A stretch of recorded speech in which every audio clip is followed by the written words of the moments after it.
ಎಲ್ಲರಿಗೂ ನಮಸ್ಕಾರ. ಇದು ಸುದ್ದಿ ವಿಶ್ಲೇಷಣೆ. ನಾನು ಶಶಿಧರ್ ಭಟ್. ಪಾಕ್ ಆಕ್ರಮಿತ ಕಾಶ್ಮೀರ ಪ್ರಾಯಶಃ ಸ್ವಾತಂತ್ರ್ಯ ನಂತರ ಈ ಪ್ರದೇಶದ ಬಗ್ಗೆ ಇಷ್ಟು ಚರ್ಚೆ ನಡೆದ ಬೇರೆ ಉದಾಹರಣೆ ಇಲ್ಲ. ಈಗ ಎಲ್ಲವೂ ಕೂಡ ಪಾಕ್ ಆಕ್ರಮಿತ ಕಾಶ್ಮೀರದ ಕೇಂದ್ರ ಏನಿದೆ, ಸೆಂಟರ್ ಆಫ್ ಡಿಸ್ಕಷನ್ ಅಂತೀವಲ್ಲ, ಅದಾಗಿದೆ. ವೈ? ಇದಕ್ಕೆ ಕಾರಣ ಏನು ಅನ್ನೋದಕ್ಕಿಂತ ಲೇಟೆಸ್ಟ್ ಆಗಿ ರಕ್ಷಣಾ ಸಚಿವ ರಾಜನಾಥ್ ಸಿಂಗ್ ಅವರು ನೀಡಿರುವ ಹೇಳಿಕೆ. ಅವರು ಹೇಳಿದ್ದಾರೆ, ಪಾಕ್ ಆಕ್ರಮಿತ ಕಾಶ್ಮೀರ ಏನಿದೆ ಅಲ್ಲಿಯ ಜನ ಭಾರತದ ಕುಟುಂಬಕ್ಕೆ ಸೇರಿದವರು. ಈ ಹೇಳಿಕೆಯನ್ನು ನಾನು ಅತಿಯಾಗಿ ಸ್ವಾಗತಿಸ್ತೇನೆ. ಅಬ್ಬಬ್ಬ ಅಂತ ನನಗೆ ಬಹಳ ಸಂತೋಷ ಆಗಿದೆ ಹೇಳಿಕೆ. ಆದ್ರೆ ಕೆಲವು ಪ್ರಶ್ನೆಗಳಿವೆ. ಸೊ ಅದ್ರ ಬಗ್ಗೆ ನೋಡೋಕ್ಕಿಂತ ಮೊದಲು ಭಾರತದ ಅಪ್ರೋಚ್ ಏನಿದೆ ಅದು ಬದಲಾದದ್ದು. ಮೋದಿ ಸರ್ಕಾರ ಜಮ್ಮು ಕಾಶ್ಮೀರದ ವಿಶೇಷಾಧಿಕಾರವನ್ನ ರದ್ದುಪಡಿಸಿದ ಮೇಲೆ ಹಲವು ರೀತಿಯ ಬೆಳವಣಿಗೆಗಳಾದ್ದು ಗೊತ್ತಿದೆ. ಸೊ ಭಯೋತ್ಪಾದಕ ಚಟುವಟಿಕೆ ನಿಂತು ಇಲ್ವೋ ಅನ್ನೋದು ಇನ್ನೊಂದು ವಿಚಾರ. ಅದನ್ನು ಬೇರೆ ಬೇರೆ ರೀತಿ ವಿಶ್ಲೇಷಿಸಬಹುದು. ಆದರೆ ಕಳೆದ ಸುಮಾರು 1-2 ವರ್ಷಗಳಿಂದ ಮೋದಿ ಸರ್ಕಾರ ಮತ್ತು ಅದರ ನಾಯಕರುಗಳು ಪಾಕ್ ಆಕ್ಯುಪೈಡ್ ಕಾಶ್ಮೀರ್ POK ಬಗ್ಗೆ ಮಾತನಾಡಲು ಪ್ರಾರಂಭಿಸಿದ್ದಾರೆ. ಅದೇ ರೀತಿ ಈ ಪೆಹಲ್ಗಾಮ್ ಹತ್ಯಾಕಾಂಡ ಆದ ನಂತರದ ಬೆಳವಣಿಗೆ, ಯುದ್ಧ ವಿರಾಮದ ನಂತರ ಮೋದಿ ಅವರ ನೀಡಿದ ಹೇಳಿಕೆ ಕೂಡ ಅದೇನೆ. ನಾವಿವತ್ತು ಪಾಕಿಸ್ತಾನದ ಜೊತೆ ಮಾತನಾಡೋದಿದ್ದರೆ ಅದು ಎರಡೇ ವಿಚಾರದ ಬಗ್ಗೆ. ಒಂದು ಭಯೋತ್ಪಾದನೆ, ಇನ್ನೊಂದು ಪಾಕ್ ಆಕ್ರಮಿತ ಕಾಶ್ಮೀರದ ಬಗ್ಗೆ. ಪಾಕ್ ಆಕ್ರಮಿತ ಕಾಶ್ಮೀರ ಭಾರತಕ್ಕೆ ಸೇರಿದ್ದು, ಅದು ಭಾರತಕ್ಕೆ ಬರಬೇಕು. ಎಲ್ಲ ವಾದವನ್ನ ನಾನು ಒಪ್ತೇನೆ. ಆ ಒಪ್ಪಿದ ಮೇಲೂ ನಾನು ಕೆಲವು ಪ್ರಶ್ನೆಗಳಿವೆ. ಅದ್ರ ಬಗ್ಗೆ ನಾನು ನಿಮ್ ಜೊತೆ ಮಾತನಾಡಬೇಕು. ನೀವು ಇದ್ರ ಬಗ್ಗೆ ಏನೇಂತೀರಿ ಅನ್ನೋ ಕುತೂಹಲ ಕೂಡ ನನಗೆ ಇದೆ. ಅದರ ಜೊತೆಗೆ ರಾಜನಾಥ್ ಸಿಂಗ್ ಬಹಳ ಸ್ಪಷ್ಟವಾಗಿ ಹೇಳಿದ್ದು, ಪಾಕ್ ಆಕ್ರಮಿತ ಕಾಶ್ಮೀರದ ಜನ ನಮ್ಮ ಕುಟುಂಬ. ಇದ್ರ ಬಗ್ಗೆ ನಾನು ಮಾತನಾಡ್ತೀನಿ. ಸಂತೋಷದಾಯಕವಾದದ್ದು ಏನು ಅಂತಂದ್ರೆ, ಪಾಕ್ ಆಕ್ರಮಿತ ಕಾಶ್ಮೀರದ ಜನ ಅಂದ್ರೆ ಅವರು ಮುಸ್ಲಿಮರು, ಅಲ್ಲಿ ಇರುವುದೇ ಮುಸ್ಲಿಮರು ಅಲ್ವಾ? ಸೊ ಮುಸ್ಲಿಮರು ನಮ್ಮ ಕುಟುಂಬ ಅಂತ ಒಬ್ಬ BJP ನಾಯಕರಿಂದ, ಸಚಿವರಿಂದ ಬಂದ ಹೇಳಿಕೆ ಇದೆಯಲ್ಲ, ಅದು ಅತ್ಯದ್ಭುತವಾದದ್ದು. ಅವರ ಬಾಯಲ್ಲಿ ಇಂತಹ ಮಾತು ಬಂತಲ್ಲ ಅನ್ನೋದು ಆಶ್ಚರ್ಯ ಆಗುತ್ತೆ. ಇದಕ್ಕೆ ನಾನು ಯಾವ್ದಾವ್ದೋ ಉದಾಹರಣೆ ಕೊಡಲಾರೆ. ಯಾರೋ ಭೂತದಲ್ಲಿ ಬಾಯಲ್ಲಿ ಭಗವದ್ಗೀತೆ ಅಂತಲ್ಲ ಅಂತಾರೆ, ನಾನು ಹಂಗೆಲ್ಲ ಅನ್ನಲ್ಲ, ಅನ್ಕೂಡುದು. ಆದ್ರೆ ರಕ್ಷಣಾ ಸಚಿವರು ಹೇಳಿದ ಏನಿದೆ, ನಮ್ಮ ಕುಟುಂಬದ ಸದಸ್ಯರು, ಕುಟುಂಬದ ಜನ ಅವರು ಅಂತ ಹೇಳಿದ್ದಾರಲ್ಲ. ಹಾಗಿದ್ರೆ ಒಂದು ಕುಟುಂಬದಲ್ಲಿ ಆಯಾಯ ಜನರಿಗೆ ಆಯಾಯ ಕರ್ತವ್ಯಗಳು ಇನ್ನೊಂದು ಮತ್ತೊಂದು ಇರುತ್ತೆ ಅಲ್ವಾ? ಮತ್ತು ಒಂದು ಕುಟುಂಬದ ಒಳಗಡೆ ಇರುವ ಜನರೆಲ್ಲ ಸಮಾನರಾಗಿರ್ತಾರೆ. ಅಣ್ಣ ಇರ್ಲಿ, ತಮ್ಮ ಇರ್ಲಿ, ಇನ್ನೊಂದಿರ್ಲಿ, ಅಲ್ಲಿ ಸಮಾನತೆ ಇರುತ್ತೆ. ಆದ್ರಿಂದ ಪಾಕ್ ಆಕ್ರಮಿತ ಕಾಶ್ಮೀರದ ಜನ ಇದ್ದಾರೆ, ಅವರು ನಮ್ಮ ಕುಟುಂಬದ ಸದಸ್ಯರು ಅಂತ ಹೇಳುವುದಾದರೆ ಅವರ ಸ್ಥಾನಮಾನ ಏನು ನಮ್ಮ ಕುಟುಂಬದಲ್ಲಿ? ಕುಟುಂಬದ ಹಿರಿಯರ, ಕಿರಿಯರ ಏನವರು? ಅಥವಾ ಕುಟುಂಬದ ಚಾಕ್ರಿಯನ್ನ ಮಾಡ್ಬೇಕಾ? ಅಷ್ಟೇ ಕೆಲಸಕ್ಕೆ ಅವ್ರು ಬೇಕಾ ನಮ್ಗೆ? ಈ ಪ್ರಶ್ನೆ ಬಗ್ಗೆ ಚರ್ಚೆ ಮಾಡೋದು ಪೂರ್ವಕವಾಗಿ ಇನ್ನೊಂದು ವಿಚಾರ ಏನಿದೆ, ಈ ಪಾಕ್ ಆಕ್ರಮಿತ ಕಾಶ್ಮೀರ ಭಾರತಕ್ಕೆ ಸೇರ್ಬೇಕು ಅಂತ. ಸೊ ಸೇರಿದ್ರೆ ಒಳ್ಳೇದು, ಆದ್ರೆ ಹೇಗೆ ಸೇರ್ಬೇಕು, ಯಾಕೆ ಸೇರ್ಬೇಕು, ಇಂಥ ಪ್ರಶ್ನೆಗಳಿವೆ. ಈ ಸಂಬಂಧದಲ್ಲಿ ಅಟಲ್ ಬಿಹಾರಿ ವಾಜಪೇಯಿ ಅವರು ಪ್ರಧಾನಿ ಆದಂತ ಸಂದರ್ಭದಲ್ಲಿ ಪಾಕಿಸ್ತಾನದ ಜೊತೆ ಮಾತುಕತೆ ನಡೆದಾಗ ಒಂದು ಪ್ರಪೋಸಲ್ ಇತ್ತು. ಅದಕ್ಕೂ ಮೊದಲು ಕೂಡ ಯಾವಾಗ ಜನರಲ್ ಮುಷರಫ್ ಅವರು ಭಾರತಕ್ಕೆ ಬಂದರು, ಭಾರತ ಮತ್ತು ಪಾಕಿಸ್ತಾನ ನಡುವೆ ಒಂದು ಒಪ್ಪಂದ ಅಂತಿಮ ಹಂತಕ್ಕೆ ಬಂದೋಗಿತ್ತು. ನಂತರ ಅದ್ರ ಪ್ರಕಾರ ಈಗಿರುವ ಆಕ್ಚುಯಲ್ ಲೈನ್ ಆಫ್ ಕಂಟ್ರೋಲ್ ಏನಿದೆ, ನಾವು ಗಡಿ ನಿಯಂತ್ರಣ ರೇಖೆ ಅಂತ ಏನಂತೀವಿ, ಅದನ್ನ ಇಂಟರ್ನ್ಯಾಷನಲ್ ಬೌಂಡರಿ ಲೈನ್ ಆಗಿ ಪರಿವರ್ತಿಸ್ಬಿಡ್ಬೇಕು. ಅಂದ್ರೆ ಈಗಿರುವ ನಿಯಂತ್ರಣ ರೇಖೆನೆ ಅದು ಅಂತಾರಾಷ್ಟ್ರೀಯ ಗಡಿಯಾಗಿ ಬದಲಿಸ್ಬೇಕು. ಇದಕ್ಕೆ ಎರಡು ದೇಶಗಳು ಒಪ್ಕೋಬೇಕು ಅನ್ನೋದು. ಅವಾಗ ಸಮಸ್ಯೆ ಬಗೆಹರಿತೆ. ಅಂದ್ರೆ ಈ ಜಮ್ಮು ಕಾಶ್ಮೀರದ ನಮ್ಮ ಬಳಿ ಇರುವ ಭಾಗ ನಮ್ಗಿರ್ಬೇಕು, ಮತ್ತು ಪಾಕಿಸ್ತಾನದ ಜೊತೆ ಇರುವ ಭಾಗ ಪಾಕಿಸ್ತಾನಕ್ಕೆ ಇರಬೇಕು. ಅದು ಕೊನೆಯ ಹಂತದಲ್ಲಿ ನಿಂತೋಯ್ತು. ಆದ್ರೆ ಈಗ ವಾತಾವರಣ ಬದಲಾಗಿದೆ. ಈಗ ನೀವು ಅಟಲ್ ಬಿಹಾರ್ ವಾಜಪೇಯಿ ರೀತಿ ಮಾತನಾಡಕ್ಕಾಗಲ್ಲ. ಈಗಿನ ಪ್ರಧಾನಿಯವರು, ಈಗಿನ ಪ್ರಭುತ್ವ ಅಟಲ್ ಬಿಹಾರಿ ವಾಜಪೇಯಿ ಅವರ ಪ್ರಭುತ್ವ ಅಲ್ಲ, ಹಿಂದಿದ್ದವರು ಯಾರ್ದು ಅಲ್ಲ. ಈಗ ಪಾಕ್ ಆಕ್ರಮಿತ ಕಾಶ್ಮೀರವನ್ನ ಭಾರತಕ್ಕೆ ಸೇರಿಸುತ್ತೇವೆ ಅನ್ನುವ ಆಸೆ ಹುಟ್ಟುವಂತೆ ಈ ಪ್ರಭುತ್ವ ಮಾಡಿದೆ. ಅಂದ್ರೆ ಈ ಆಸೆಯನ್ನ ಸೇಲ್ ಮಾಡಲಾಗಿದೆ, ಮಾರಾಟ ಮಾಡಲಾಗಿದೆ. ಇದನ್ನ ಸೇರ್ಸ್ಕತೀವಿ. ಇದು ಎಷ್ಟರ ಮಟ್ಟಿಗೆ ಆಗತ್ತೆ ಅನ್ನೋದು ಪ್ರಾಕ್ಟಿಕಲ್ ಆದ ಒಂದು ಪ್ರಶ್ನೆ. ಅಂದ್ರೆ ಮೋದಿ ಸರ್ಕಾರ ಇಡೀ ಅಪ್ರೋಚ್ ಅನ್ನ ಯಾವ ರೀತಿ ಬದಲಿಸಿದೆ ಅಂತ ಅಂದ್ರೆ, ನೀವು ಪಾಕ್ ಆಕ್ರಮಿತ ಕಾಶ್ಮೀರ ನಮ್ಮದು, ನಮಗೆ ಕೊಡಿ ಅಂತ ಕೇಳುವ ಮೂಲಕ ಈಗಿರುವ ಈ ವಿವಾದವನ್ನ, ನಮ್ಮ ಬಳಿ ಇರುವ ಜಮ್ಮು ಕಾಶ್ಮೀರದ ಬಗ್ಗೆ ಇರುವ ವಿವಾದವನ್ನು ಬಗೆಹರಿಸೋದು ಅಂತ. Strategy wise okay, it is not also not a bad thing.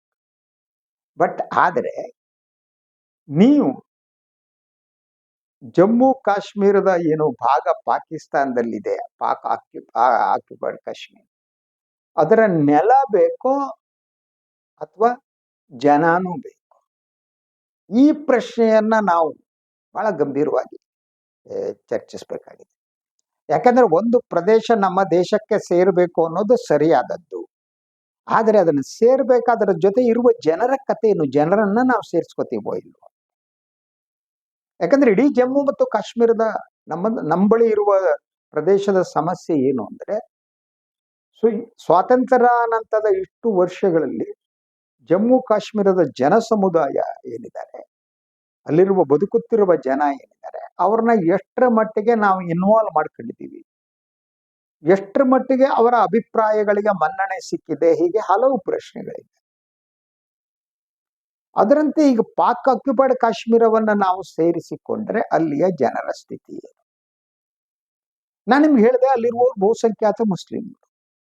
ಆ ಮುಸ್ಲಿಮರನ್ನ ಸೇರಿಸಿಕೊಳ್ಳುವ ಮೂಲಕ, ಭಾರತದ ಪ್ರಜೆಗಳನ್ನಾಗಿ ಮಾಡುವ ಮೂಲಕ ಅವರಿಗೆ ನೀವು ಯಾವ ಹಕ್ಕು ಮತ್ತು ಕರ್ತವ್ಯವನ್ನ ಕೊಡ್ತೀರಿ? ಅದು ಡಿಸೈಡ್ ಆಗ್ಬೇಕಲ್ಲ. ಅವರಿಗೆ ಭಾರತದ ಎಲ್ಲ ನಾಗರಿಕರಿಗೆ ಇರುವ ಹಕ್ಕು ಮತ್ತು ಕರ್ತವ್ಯವನ್ನ ಕೊಡ್ತೀರಿ ಅಂತಾದ್ರೆ ನೀವು ಅವರನ್ನ ಕುಟುಂಬದ ಸದಸ್ಯರು ಅಂತ ಪರಿಗಣಿಸಬಹುದು, ರಾಜನಾಥ್ ಸಿಂಗ್ ಅವರ ಹೇಳಿಕೆಯನ್ನ. ಆದರೆ ಅವರಿಗೆ ಸಮಾನವಾದ ಹಕ್ಕಿಲ್ಲ ಅಂತ ಆದ್ರೆ, ನೀವು ಅವರನ್ನ ಸೇರಿಸಿಕೊಂಡ ನಂತರವೂ ಅವರನ್ನ ಪಾಕಿಸ್ತಾನ ಭಯೋತ್ಪಾದಕರ ಸಹೋದರ ಸಹೋದರಿಯರು ಅಂತ ಮಾತನಾಡೋದಕ್ಕಾದ್ರೆ ಯಾವ ಪುರುಷಾರ್ಥಕ್ಕೆ ಅವ್ರು ಬಂದು ಸೇರ್ಕೊತಾರೆ? ಅವರಿಗೆ ಇಲ್ಲಿ ಸೇರಿಕೊಳ್ಳುವ ಆಸೆ ಇದೆ ಅನ್ನೋ ಮಾತನ್ನ ರಾಜನಾಥ್ ಸಿಂಗ್ ಅವರು ಹೇಳ್ತಾರೆ. ಆ ಆಸೆ ಎಂತ ಹೌದು? ಯಾಕೆ ಅವರು ಅವರು ಸೇರಿದ ಮೇಲೆ ಅವರ ಸ್ಥಾನಮಾನಗಳೇನು? ಇಲ್ಲಿ ಯಾವುದೋ ಬಿಜೆಪಿ ಎಂಪಿಗಳು ಅವರು ಇವರು ಮಾತನಾಡುವ ಹಾಗೆ ಮಾತನಾಡಿದ್ದಾರೆ. ಅವ್ರು ಯಾರು ಬೇಡ. ಕರ್ನಾಟಕದ ವಿಧಾನ ಪರಿಷತ್ ಸದಸ್ಯ ರವಿಕುಮಾರ್ ಅವರು ಮಾತನಾಡಿದ ಹಾಗೆ ಪಾಕಿಸ್ತಾನ ಪಾಕಿಸ್ತಾನ ಪಾಕಿಸ್ತಾನದ ಬಂದು ಪ್ರತಿದಿನ ನೀವು ಈ ಹಿಂಸೆಯನ್ನ ಅವ್ರಿಗೆ ಈ ರೀತಿ ನೀವು ಮಾಡ್ತಾ ಹೋದ್ರೆ ಅದು ಹಿಂಸೆ ಮಾತ್ರ ಅಲ್ಲ, ಅಂದ್ರೆ ಅವರ ಈಗಲೇ ಭಾರತದ ಒಳಗಡೆ ಇರುವ ಮುಸ್ಲಿಮರ ನ್ಯಾಷನಾಲಿಟಿಯನ್ನ, ರಾಷ್ಟ್ರೀಯತೆಯನ್ನ ಪ್ರತಿ ಸಂದರ್ಭದಲ್ಲಿ ಪ್ರಶ್ನಿಸಲಾಗುತ್ತೆ. ಮತ್ತು ಅಲ್ಪಸಂಖ್ಯಾತರು ನಾವು ರಾಷ್ಟ್ರಭಕ್ತರು ಅಂತ ಪ್ರತಿ ಕ್ಷಣ ಸಾಬೀತು ಮಾಡ್ತಾ ಮಾಡ್ತಾ ಮಾಡ್ತಾ ಇರ್ಬೇಕು. ಒಂದು ಕ್ಷಣ ಅವರು ನಾವು ದೇಶಭಕ್ತರು ಅಂತ ಸಾಬೀತು ಮಾಡಕ್ ಆಗದಿದ್ರು ಆದ್ರೂ ಕೂಡ ಅವರನ್ನ ಎರಡನೆಯ ದರ್ಜೆಯ ಪ್ರಜೆಗಳಂತ ನೋಡ್ಲ. ಹಾಗಿದ್ರೆ ನಿಮಗೆ ಪಾಕ್ ಆಕ್ಯುಪೈಡ್ ಕಾಶ್ಮೀರದ ಜನರನ್ನ ನಮ್ಮ ಕುಟುಂಬದ ಸದಸ್ಯರು ಅಂತಾದ್ರೆ, ನೀವು ಹಾಗೆ ನಂಬುವುದಾದರೆ, ಹಾಗೆ ನಂಬಿಸುವುದಾದರೆ, ಅವರ ಬಗ್ಗೆ ನೀವು ನಾಳೆ ನೀವು ಪಾಕಿಸ್ತಾನಿ ಭಯೋತ್ಪಾದಕರ ಸಹೋದರರು ಅಂತ ಹೇಳಲ್ಲ, ಸಹೋದರಿ ಅಂತ ಹೇಳಲ್ಲ ಅಂತ ಹೇಗೆ ಹೇಳಿ? ಯಾಕೆಂದ್ರೆ ಕರ್ನಲ್ ಕುರೇಶಿ ಎನ್ನುವ ಆ ಹೆಣ್ಣು ಮಗಳು ಅವರ ಇಡೀ ಕುಟುಂಬ ಭಾರತದ ಸೈನ್ಯಕ್ಕಾಗಿ ತ್ಯಾಗ ಮಾಡಿತ್ತು. ಅವರ ಗಂಡ, ಅವರ ತಂದೆ ಎಲ್ಲ ಎಲ್ಲ ಕೂಡ ಅವರ ಅವರ ಪ್ರತಿ ದೇಹದಲ್ಲಿ ಹರಿತಾ ಇರೋದು ಭಾರತದ ಪ್ರೀತಿ, ರಕ್ತ, ಯುದ್ಧ ಮಾಡುವ ಛಲ. ಅಂತ ಹೆಣ್ಣು ಮಗಳಿಗೆ ಪಾಕಿಸ್ತಾನದ ಸಹೋದರಿ ಅಂತ ಹೇಳಿದಂತ ಜನ ಬಿಜೆಪಿಯಲ್ಲಿದ್ದಾರೆ ಮತ್ತು ಅವ್ರ ಮೇಲೆ ಕ್ರಮ ಕೈಗೊಂಡಿಲ್ಲ. ಹೀಗಿರುವಾಗ ಯಾವ ಮುಖ ಇಟ್ಟುಕೊಂಡು ನೀವು ಈ ಒಂದು ಪಾಕ್ ಆಕ್ಯುಪೈಡ್ ಕಾಶ್ಮೀರ ಏನಿದೆ ಅದರ ನಮ್ಮ ಭಾಗ ಅಂತ ಅಂದ್ರೆ ಅಲ್ಲಿಯ ಜನರ ಸ್ಥಿತಿ ಅವರಿಗೆ ಯಾವ ಅಶ್ಯೂರೆನ್ಸ್ ಅನ್ನ ಕೊಡ್ತೀರಿ? ಅವರು ಬರೋದಕ್ಕೆ ಸಿದ್ಧ ಇರ್ಬೋದು, ಯಾಕಂದ್ರೆ ಅಲ್ಲೂ ಕೂಡ ಅವರ ಪರಿಸ್ಥಿತಿ ಹಾರಿಬಲ್ ಆಗಿದೆ. ಭಾರತದ ಜಮ್ಮು ಅಂಡ್ ಕಾಶ್ಮೀರದಲ್ಲಿ ಏನು ಅಭಿವೃದ್ಧಿ ಇವತ್ತು ಆಗ್ತಾ ಇದೆ, will have to appreciate that. ನಾನು ಐ ಡೋಂಟ್ ಡಿನೈ ದ್ಯಾಟ್. ಅದ್ರ ಜೊತೆ ಕೂಡ ವಿಶೇಷ ಅಧಿಕಾರವನ್ನ ರದ್ದುಪಡಿಸಿದ ಮೇಲೆ ಜಮ್ಮು ಕಾಶ್ಮೀರ ಬದಲಾಗಿದೆ. ಆ ಒಂದು ಯತ್ನಕ್ಕಾಗಿ ಶ್ಲಾಘಿಸ್ಬೇಕು. ಆದ್ರೆ ಈ ಎಲ್ಲ ಯತ್ನಗಳ ನಡುವೆ ಕೂಡ ಅಲ್ಪಸಂಖ್ಯಾತರ ಸ್ಥಾನಮಾನದ ಪ್ರಶ್ನೆ ಇರುತ್ತಲ್ಲ, ಅದನ್ನ ನಾವು ಮರೆತು ಮಚ್ಚಕ್ಕಾಗಲ್ಲ. ನೀವು ಎಲ್ಲ ಅಭಿವೃದ್ಧಿಯನ್ನ ಮಾಡುವುದರ ಜೊತೆಗೆ ಅವರಿಗೆ ನೀಡಬೇಕಾದ ಸ್ಥಾನಮಾನ ಗೌರವಗಳ ಪ್ರಶ್ನೆ ಇದೆ ಅಲ್ವಾ? ಈ ರವಿಕುಮಾರ್ ಅಂತವ್ರು, ಅವ್ರು ಯಾರೋ ಮಂತ್ರಿ ಅಂತವ್ರು, ಅವನ್ಯಾರೋ ಮಧ್ಯಪ್ರದೇಶದ ಮಂತ್ರಿ. ನೀವು ಪ್ರತಿ ಕ್ಷಣ ಮುಸ್ಲಿಮರನ್ನ ಟಾರ್ಗೆಟ್ ಮಾಡ್ತೀರಿ, ಪ್ರತಿ ಕ್ಷಣ ಅವ್ರನ್ನ ಸಂಶಯದಿಂದ ನೋಡ್ತೀರಿ. ಹಾಗಿರ್ಬೇಕಾದ್ರೆ ನೀವು ಪಾಕ್ ಆಕ್ಯುಪೈಡ್ ಕಾಶ್ಮೀರವನ್ನ ತೆಗೆದುಕೊಂಡು ಧಾರ್ಮಿಕ ಕಾರಣಕ್ಕಾಗಿ ಅಲ್ಲಿರುವವ್ರನ್ನ ಟಾರ್ಗೆಟ್ ಮಾಡಲ್ಲ ಅಂತ ನಂಬಿಕೆ ಹೇಗೆ ಬರ್ಬೇಕು? ಅವ್ರಿಗೆ ಯಾಕೆ ನಂಬಿಕೆ ಬರ್ಬೇಕು? ಹಾಗೆ ದೇಶದ ಒಳಗಡೆ ಇರುವಂತಹ ದೇಶ ಪ್ರೇಮಿಗಳು ಹತ್ರ ಇನ್ವರ್ಟೆಡ್ ಕಾಮ, ಈ ರೀತಿ ದೇಶ ಪ್ರೇಮಿಗಳಲ್ಲ, ಬೆಂಕಿ ಹಚ್ಚುವ ದೇಶ ಪ್ರೇಮಿಗಳ ನಿಜ ಅರ್ಥದ ದೇಶ, ಅವ್ರು ಏನಂತ ಅಲ್ವಾ? ಅಂದ್ರೆ ಬಹುಮಟ್ಟಿಗೆ ಬಿಜೆಪಿ, RSS, ಸಂಘ ಪರಿವಾರ ಜಮ್ಮು ಕಾಶ್ಮೀರವನ್ನ ಕೇವಲ ಒಂದು ಭೂಭಾಗವಾಗಿ ಮಾತ್ರ ಪರಿಗಣಿಸಿದೆ. ಅಂದ್ರೆ ಭಾರತದ ನಕಾಶೆಯನ್ನ ಭಾರತ ಮಾತೆ ಅಂತ ಚಿತ್ರಿಸಿ ಅಲ್ಲಿರುವ ಭಾರತ ಮಾತೆಯ ಮುಕುಟಮಣಿ ಅನ್ನೋದಕ್ಕೆ ಆ ಜಾಗವನ್ನ ಮಾಡಲಾಗಿದೆಯೇ ಹೊರತು ಅಲ್ಲಿಯ ಜನರಲ್ಲ. ನೀವು ಯಾವುದೇ ಪ್ರದೇಶ ನಮ್ಮದು ಅಂತ ಅಂದುಕೊಳ್ಳುವಾಗ ನಮಗೆ ಆ ಪ್ರದೇಶದ ಜನ ನಮ್ಮವರು ಅನ್ನಿಸ್ಕೋಬೇಕು. ಆ ಒಂದು ಭಾವನಾತ್ಮಕವಾದ ಬೈಂಡಿಂಗ್ ಇದ್ರೆ ಮಾತ್ರ ಆ ಪ್ರದೇಶ, ಅದರ ಜೊತೆಗೆ ಅಲ್ಲಿಯ ಜನ ನಮ್ಮವರಾಗ್ತಾರೆ. ಆ ಬೈಂಡಿಂಗ್ ಇಲ್ದಿದ್ರೆ, ಅಲ್ಲಿಯ ಜನ ನಮ್ಮವರಾಗದಿದ್ದರೆ ಕೇವಲ ಭೂಮಿ, ಮಣ್ಣು, ಯಾವ ಬೆಲೆನೂ ಇಲ್ಲ ಮಣ್ಣಿಗೆ ಬೆಲೆ ಬರುವುದು ಯಾವಾಗ ಅಂದ್ರೆ ಅಲ್ಲಿರುವ ಜನ, ಅವರ ಬದುಕು, ಅವರ ಚರಿತ್ರೆ, ಇತಿಹಾಸ, ನಂಬಿಕೆ, ಭಾಷೆ, ಸಂಸ್ಕೃತಿ, ಜನಪದ ಎಲ್ಲ ಸೇರಿದ ಮಾತ್ರ ಅದು ಆ ಪ್ರದೇಶ ಆಗುತ್ತೆ. ನೀವು ಜಮ್ಮು ಮತ್ತು ಕಾಶ್ಮೀರ ಅಂದಾಗ ಅಲ್ಲಿ ನೆಲ, ಪರ್ವತ ಪ್ರದೇಶ ಮಾತ್ರ ಅಲ್ಲ, ಅಲ್ಲಿಯ ಜನ, ಅವರ ಸಂಸ್ಕೃತಿ, ಅವರ ನೃತ್ಯ, ಅವರ ಸಂಗೀತ, ಅವರ ಹಾಡು, ಅವರ ನಂಬಿಕೆ, ಅವರ ಧರ್ಮ, ಇದೆಲ್ಲವನ್ನ ಸೇರಿದಾಗ ಮಾತ್ರ ಆಗುತ್ತೆ. ಅದಿಲ್ಲದೆ ನೀವು ನಮ್ಮ ಕುಟುಂಬ ಅಂತ ಹೇಳ್ಬಿಟ್ಟು ಕುಟುಂಬದಲ್ಲಿ ಅವರನ್ನ ನೀವು ಟಾಯ್ಲೆಟ್ ತೊಳೆಯೋದಕ್ಕೋ, ಕಸ ಗುಡಿಸೋದಕ್ಕೋ, ಚಾಕರಿಗೋ ಬಳಸ್ಕೊಂಡ್ರೆ ಆ ಕುಟುಂಬದಲ್ಲಿರುವ ಮನಸ್ಥಿತಿ ಏನಾಗುತ್ತೆ? ನಮ್ಮ ಮನೆಗಳೆಲ್ಲ ಅಣ್ಣ ತಮ್ಮ ಇರ್ತಾರೆ, ಅಣ್ಣ ತಮ್ಮ ಅಂತ ಒಂದು ಕೂಡು ಕುಟುಂಬ ಇರುತ್ತೆ. ನಮ್ಮಲ್ಲಿ ಆ ಪರಂಪರೆ ಇದೆ, ಕೂಡು ಕುಟುಂಬದ ಪರಂಪರೆ ಇದೆ. ಹಾಗಿರುವಾಗ ಅಲ್ಲಿ ಮನೆಯ ಒಬ್ಬನಿಗೆ, ಹಿರಿಯಣ್ಣನಿಗೆ ಎಲ್ಲ ಅಧಿಕಾರವನ್ನ ಎಲ್ಲವನ್ನ ಕೊಟ್ಟು ತಮ್ಮನನ್ನ ಕೆಲಸ ಮಾಡುವಕ್ಕಿಂತ ಕಡೆಯಾಗಿ ನೋಡಿದರೆ, ಅಸ್ಪೃಶ್ಯನಂತೆ ಕಂಡ್ರೆ ಆಗ ಅವನ ಮನಸ್ಥಿತಿ ಆಗಿರುತ್ತೆ.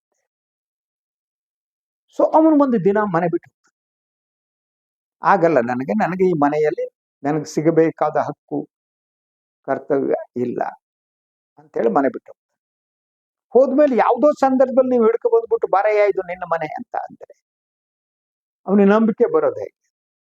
ನೀವು ಅವನಿಗೆ ಸಮಾನವಾದ ಅವಕಾಶವನ್ನ, ಸಮಾನವಾದ ಹಕ್ಕನ್ನ, ಕರ್ತವ್ಯವನ್ನ ಎಲ್ಲ ಕೊಡ್ತೀರಿ ಅನ್ನುವ ನಂಬಿಕೆ ಬರ್ಬೇಕಲ್ವಾ? ಆ ನಂಬಿಕೆ ಬಂದರೆ ಅವನು ಮತ್ತೆ ಮನೆಗೆ ಬರ್ಬೋದು. ಅದಿಲ್ಲ ಅಂತ ಅಂದ್ರೆ ಇದು ನನ್ನ ಕುಟುಂಬ ಅನ್ನುವುದು ಅರ್ಥಹೀನ ಆಗುತ್ತೆ. ಯಾಕಂದ್ರೆ ಇವತ್ತು ಕೂಡ ಭಾರತವನ್ನ ಒಂದು ಕುಟುಂಬ ಅಂತ ಸಂಘ ಪರಿವಾರ ಬಿಜೆಪಿಗಳು ಪರಿಗಣಿಸ್ತಾ ಇದೆಯೇ ಇಲ್ಲವೇ ಅನ್ನೋದು ಬಹಳ ಮುಖ್ಯವಾದ ಪ್ರಶ್ನೆ. ಈ ದೇಶವನ್ನೇ ನೀವು ಒಂದು ಕುಟುಂಬ ಅನ್ನುವುದಾದರೆ ಇಲ್ಲಿರುವ ಮುಸ್ಲಿಮರು, ಕ್ರಿಶ್ಚಿಯನ್ರು, ಬೌದ್ಧರು, ಸಿಖ್ಖರು, ಪಾರ್ಸಿಗಳು ಎಲ್ಲರಿಗೂ ಕೂಡ ಒಂದು ಸಮಾನವಾದ ಅಧಿಕಾರ ಅವಕಾಶ ಇರಬೇಕು. ಅದು ನಮ್ಮ ಸಂವಿಧಾನ ಹೇಳೋದದೇನೆ. ಅಂಬೇಡ್ಕರ್ ಬಹುದೊಡ್ಡ ಸಮಾನತಾವಾದಿ, ಮಾನವತಾವಾದಿ ಎಲ್ಲ ಆಗಿದ್ರು. ಅವರ ಅಂಥ ಅದ್ಭುತವಾದ ದಟ್ ಸಂವಿಧಾನವನ್ನು ನಮ್ಗೆ ಕೊಟ್ಟಿದ್ದಾರೆ. ಸಂವಿಧಾನ ಹಾಗೆ ಹೇಳುತ್ತೆ. ಆದ್ರೆ ಎಷ್ಟು ಮಟ್ಟಿಗೆ ಆಗುತ್ತೆ? ಇನ್ನೇನು ಬೇಕಾಗಿಲ್ಲ. ನೀವು ಈ ಒಂದು ಭಾರತ ಪಾಕ್ ಯುದ್ಧ ಏನಾಯ್ತು, ವಿರಾಮ ಆಯ್ತು, ಅದಾದ್ಮೇಲೆ ಎಲ್ಲ ಬಿಜೆಪಿ ನಾಯಕರ ಹೇಳಿಕೆಗಳನ್ನ ಒಂದ್ಸಲ ನೋಡಿ. ಆ ದುಷ್ಟತನ, ಆ ಒಳಗಿರುವಂತಹ ವಿಷ, ಹಿಂಸೆ ಎಲ್ಲ ಇವ್ರ ಹೇಳಿಕೆಯಲ್ಲಿ ಕಾಣುತ್ತೆ. ಅಂತ ಯಾವ ನಾಯಕರ ಮೇಲೂ ಕೂಡ ಪ್ರಧಾನಿ ನರೇಂದ್ರ ಮೋದಿ ಅವರಾಗ್ಲಿ, ಅವರ ಅಧ್ಯಕ್ಷ ನಡ್ಡಾನೋ ಬಡ್ಡಾನೋ ಆಗ್ಲಿ ಕ್ರಮನೇ ಕೈಗೊಂಡಿಲ್ಲ. ಹಿಂದುಗಡೆ ನಿಂತು ಪೋಷಿಸಲಾಗುತ್ತೆ, ಆ ಮಾತುಗಳಿಗೆ ಪ್ರೋತ್ಸಾಹ ನೀಡಲಾಗುತ್ತೆ. ದಟ್ ಭಯೋತ್ಪಾದಕರ ಸಹೋದರ ಭಯೋತ್ಪಾದಕರು ಪಾಕಿಸ್ತಾನ, ಅಲ್ಲಿ ಹೋಗಿ ಇಲ್ಲಿ ಬಂದೆ, ಯಾವುದೋ ಅಧಿಕಾರಿ ಹೆಣ್ಮಗಳು ಗುಲ್ಬರ್ಗಾದ DC ಅವರೆಲ್ಲ ದೇಶನಿಷ್ಠರು. ಆ ಹೆಣ್ಮಗಳಿಗೆ ಹೋಗ್ಬಿಟ್ಟು ನೀವು ಪಾಕಿಸ್ತಾನದಿಂದ ಬಂದಿದ್ದೀರಿ ಅಂತ ರವಿಕುಮಾರ್ ಅನ್ನುವ ಅಯೋಗ್ಯ, ಯೋಗ್ಯ ಅಲ್ಲ, ಅಯೋಗ್ಯ MLC ಹೇಳ್ತಾನೆ.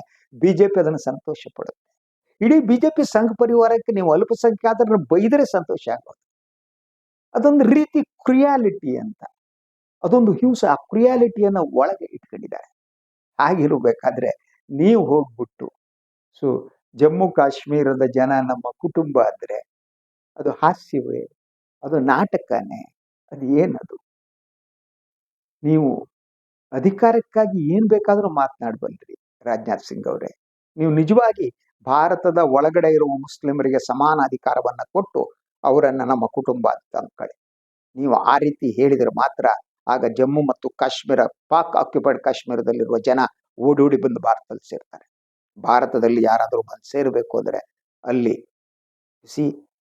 ಸಮಾನತೆ ಇದ್ದಾಗ, ನಿಜವಾದ ಸೆಕ್ಯುಲರ್ ದೇಶ ಆದ್ರೆ ಮಾತ್ರ ಬೇರೆ ಧರ್ಮದವರು ಬಂದು ಸೇರ್ತಾರೆ, ಇಲ್ಲದಿದ್ರೆ ಬರಲ್ಲ. ನೀವು ಹಿಂದೂ ರಾಷ್ಟ್ರ ಅನ್ನುವ ಘೋಷಣೆ ಮಾಡ್ತಾ ದೇಶವನ್ನ ಹಿಂದೂ ರಾಷ್ಟ್ರವಾಗಿ ಪರಿವರ್ತಿಸುವ ಸಂದರ್ಭದಲ್ಲಿ ಬಹುಸಂಖ್ಯಾತ ಮುಸ್ಲಿಮರಿರುವ ಪಾಕ್ ಆಕ್ಯುಪೈಡ್ ಕಾಶ್ಮೀರ ಜನ ಯಾಕೆ ಬಂದು ಸೇರ್ಕೊತಾರೆ ಇಲ್ಲಿ? ಯಾರಿಗೆ ಹೇಳ್ತೀರಿ ಅಲ್ವಾ? ಇದು ಯಾವ ಸ್ಥಿತಿಗೆ ಬಂದಿದೆ ಅಂತ ಕೊನೆದು ಒಂದು ಮಾತು ಹೇಳ್ಬಿಡ್ತೀನಿ. ಅದು ರಾಜದೀಪ್ ಸರ್ದೇಸಾಯಿ ಸಂಬಂಧಪಟ್ಟ. ನಾನೇನು ಮೊದಲು ಅಟಲ್ ಬಿಹಾರಿ ವಾಜಪೇಯಿ ಅವರ ಪ್ರಸ್ತಾಪ ಮಾಡಿದೆ. ಅವರ ಹೇಳಿದ ಮಾತುಗಳನ್ನೇ ಸರ್ದೇಸಾಯಿ ಹೇಳಿದ್ರು. ಏನು ಅಂತ ಅಂದ್ರೆ, ಪಾಕ್ ಆಕ್ಯುಪೈಡ್ ಕಾಶ್ಮೀರ ಅವ್ರಿಗೆ ಬಿಟ್ಬಿಡಿ, ನಮ್ಗಿರ್ಲಿ, ಒಪ್ಪಂದ ಆಗ್ಲಿ ಅಂತ. ಈಗ ಅವ್ರಿಗೆ ಅಷ್ಟಿಷ್ಟು ಟ್ರೋಲ್ ಮಾಡ್ತಾ ಇಲ್ಲ, ಅವ್ರ ಕೆಲಸದಿಂದ ಎತ್ತ ಹಾಕಲಾಗಿದೆ, ಅವರನ್ನ ಇಂಡಿಯಾ ಟುಡೇ ಹೊರಗಾಕಿದೆ, ಮುಗೀತು, ಅವರು ಅವಿನಾವನಿವನು ಇಂತಹ ಮಾತುಗಳು ಕೇಳ್ಬಾರ್ದು. ಇದು ದುರದೃಷ್ಟಕರ. ಈ ದೇಶ ಇದೆಯಲ್ಲ, ಈ ದೇಶ ಇಷ್ಟರ ಮಟ್ಟಿಗೆ ಕೋಮುವಾದಿಯಾಗಿರ್ಬೋದಾಗಿತ್ತು. ಅದ್ರ ಜೊತೆಗೆ ಬೇರೆಯವರ ಅಭಿಪ್ರಾಯವನ್ನು ಹತ್ತಿಕ್ಕೋದಿದೆಯಲ್ಲ, ಭಿನ್ನಾಭಿಪ್ರಾಯ ಇರೋದು ಬಹಳ ಮುಖ್ಯ ಇರಬೇಕು. ರಾಜದೀಪ್ ಸರ್ದೇಸಾಯಿ ಹೇಳಿದ್ದನ್ನು ನೀವು ಒಪ್ಪಬೇಕು ಅಂತಿಲ್ಲ ಅಲ್ವಾ? ಹಾಗೇನೆ ಕಮಲ್ ಹಾಸನ್ ಹೇಳಿದ್ದನ್ನು ನೀವು ಒಪ್ಪಬೇಕು ಅಂತಿಲ್ಲ. ಆದ್ರೆ ಒಂದು ಆರೋಗ್ಯಪೂರ್ಣ ಚರ್ಚೆ ಆಗೋದಕ್ಕೆ ಒಪ್ಕೋಬೇಕು. ಅದು ಯಾವುದೂ ಇಲ್ಲದೆ ಅವನು ಈ ಮಾತಾಡ್ನ ಬಹಿಷ್ಕಾರ ಮಾಡಿ, ಒದ್ದೋಡಿಸಿ, ಪಾಕಿಸ್ತಾನ ಕಳಿಸಿ, ಹೊಡೀರಿ, ಬಡೀರಿ, ಕೊಚ್ಚಿ, ಕೊಲ್ಲಿ, ರಕ್ತ ಹರಿಸಿ, ಇಂತಹ ಮಾತು. ಇದನ್ನು ಇವನ್ ಕಮಲ್ ಹಾಸನ್ ಬಗ್ಗೆ ಬಹಿಷ್ಕರಿಸೋದು, ಇನ್ನೊಂದು ಮಾಡೋದು ಅಂದ್ರೆ ಈ ದೇಶ ಏನಿದೆ ಇದೆಯಲ್ಲ, ಅದು ಒಳಗಡೆ ದೇಶದ ಭಾರತದ ಆತ್ಮ ನಾಶವಾಗುತ್ತಿರುವ ಲಕ್ಷಣ ಇದೆ. India is losing, India is losing, India is losing its character. ಅದರ ಗುಣವೇ ನಾಶ ಆಗ್ತಾ ಇದೆ. Thanks to BJP, thanks to Narendra Modi, thanks to Amit Shah, thanks to Yogi, ಭೋಗಿ, ಲೋಗಿ, ಆಲ್ ದೀಸ್ ಪೀಪಲ್. ಇದು ಇವತ್ತಿನ ಸುದ್ದಿ ವಿಶ್ಲೇಷಣೆ. ಇನ್ನೊಂದು ವಿಚಾರದಾಗ ಮತ್ತೆ ಬರ್ತೀನಿ. ನನ್ನ ವಾಹಿನಿ ಲೈಕ್ ಮಾಡಿ, ಸಬ್ಸ್ಕ್ರೈಬ್ ಮಾಡಿ, ಬೆಲ್ ಐಕಾನ್ ಪ್ರೆಸ್ ಮಾಡೋದಕ್ಕೆ ಮರಿಬೇಡಿ. ಹಾಗೆಯೇ ಸಾಧ್ಯ ಆದರೆ ಸಹಾಯ ಮಾಡಿ. ಸ್ವತಂತ್ರ ಪತ್ರಿಕೋದ್ಯಮಕ್ಕೆ ತಮ್ಮ ಬೆಂಬಲ ಸದಾ ಇರಲಿ. ಎಲ್ಲರಿಗೂ ನಮಸ್ಕಾರ.